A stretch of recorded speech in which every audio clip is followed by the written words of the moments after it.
The Arctic seabed reveals what maps never showed. Railroad tracks stretch across sand and rock 40 meters below the surface, their steel rails still parallel, still locked to wooden ties, now softened by decades of salt and cold.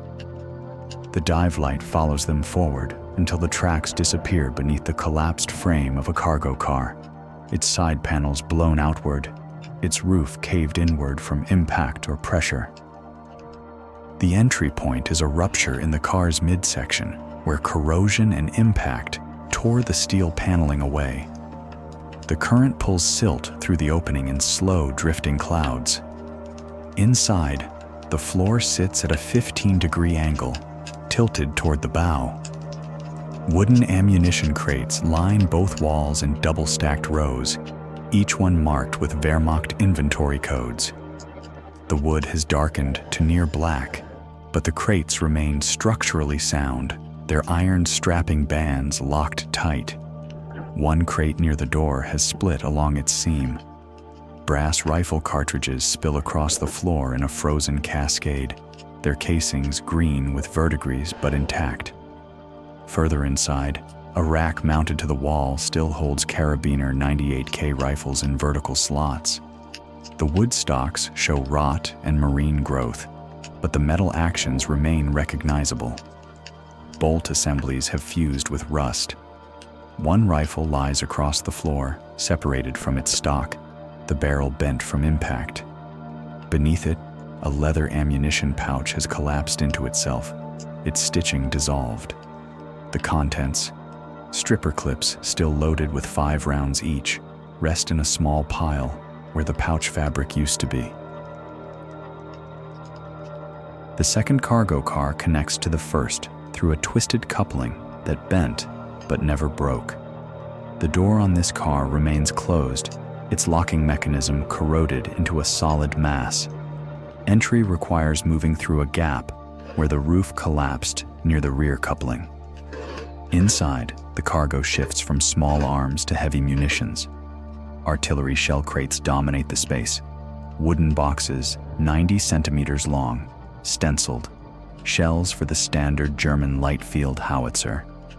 Each crate contains 2 shells in individual cradles, their brass driving bands still visible through the gaps in rotted wood.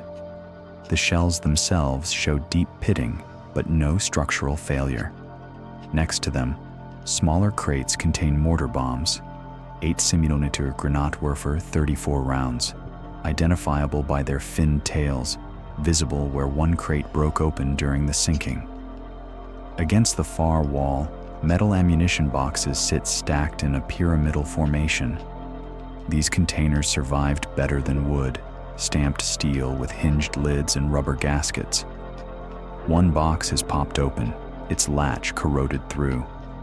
Inside, belted machine gun ammunition for the MG-42 remains loaded in 50-round segments. The third car in the sequence differs structurally. It's shorter, reinforced, with smaller windows set high in the walls. This was not a freight car, but a converted passenger or command car.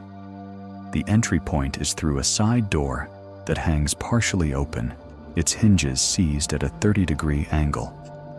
Inside, the layout shows functional spaces, a desk bolted to the floor, a filing cabinet on its side, a telegraph machine still mounted to a communication bench. The walls are lined with map storage tubes, their metal caps corroded but still threaded onto the cylinders. One tube has split, and topographic maps spill out in layered sheets, their paper transformed into a translucent, gelatinous mass by prolonged water exposure. Visible through the degraded paper are contour lines and German text labeling Norwegian coastal positions: Trondheim, Narvik, Kirkenes. The desk drawers have come loose. Their contents, documents, logbooks, pencils, scatter across the tilted floor. Most paper has disintegrated into pulp, but a few items survived inside waterproof cases. A metal document cylinder, similar to those used for classified orders, lies open near the telegraph station. Inside, Oilcloth wrapping protected a multi-page typewritten document.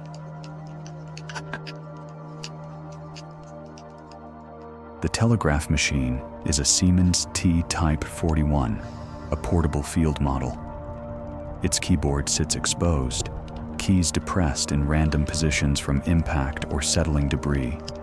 The wire spool mounted beside it still holds coiled cable. Next to the communication equipment, a leather satchel contains what appears to be a code book, a small booklet with numbered columns and letter groups, standard for encrypting radio and telegraph transmissions. The pages are fused together now, unreadable, but the presence of encoding materials confirms this car served command or intelligence functions. Radio crystals, small quartz oscillators used to set transmission frequencies, rest in a cushioned case nearby. Their presence suggests communication capability, not just message relay. The rearmost accessible car shows fire damage. Carbon scoring marks the interior walls, and portions of the ceiling have burned away before the train sank, leaving exposed structural beams. The fire consumed much of the cargo here, but some items survived in the corners and beneath collapsed shelving. This car carried supplies for personnel, field rations in rusted tins, medical kits in waterlogged canvas bags, blankets compressed into unrecognizable masses of fiber. But the fire and the sinking preserved something more personal. A Wehrmacht helmet, the distinctive M35 Stahlhelm with its flared rim, rests upside down near what was once a bunk frame. Inside the helmet, a soldier's paybook sits wedged against the liner. The soldbook, a combination identification document and service record issued to every German soldier, has degraded but remains partially intact. Nearby, a waxed canvas pouch protected a small diary. The pages are brittle, the ink faded to brown ghosts, but some words remain legible under careful illumination. Kirkenes, Rückzug, retreat, kein Befehl, no orders. The handwriting is rushed, compressed. These are not reflective journal entries, but hurried notes from someone recording confusion or chaos. A photograph, separate from the paybook, survived in the same pouch. It shows 3 soldiers in winter gear standing before a wooden structure. The case protected its contents: scalpels, forceps, suture needles, all corroded but identifiable.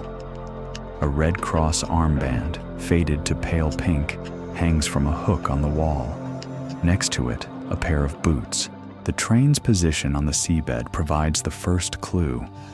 It rests perpendicular to the fjord's axis, not parallel, suggesting it entered the water broadside rather than rolling down a slope. The nearest shoreline, 200 meters away, shows a break in the coastal railway line, a section where modern track curves inland to bypass a gap. Historical records from Norwegian rail archives document that German forces constructed an emergency coastal spur in 1944 to move supplies north toward Finland as Soviet advances forced withdrawal from the far north. The route ran across frozen terrain and, where necessary, temporary trestle bridges over fjord inlets. October and November 1944 marked the forced German retreat from northern Norway and Finland, Operation Nordlicht. Wehrmacht and SS units destroyed infrastructure as they withdrew, denying resources to advancing Soviet forces.